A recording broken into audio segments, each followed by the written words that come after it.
कोयलिया बिरह जगावई हो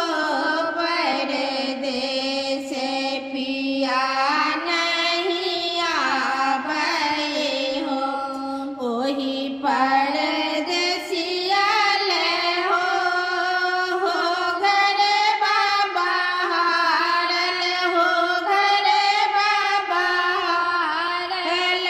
लिखी लिखी चिट्ठिया पठाओल हो परदेस पिया नहीं आओल हो ओही परदेसिया ले हो पलंगा सजौलऊं पलंगा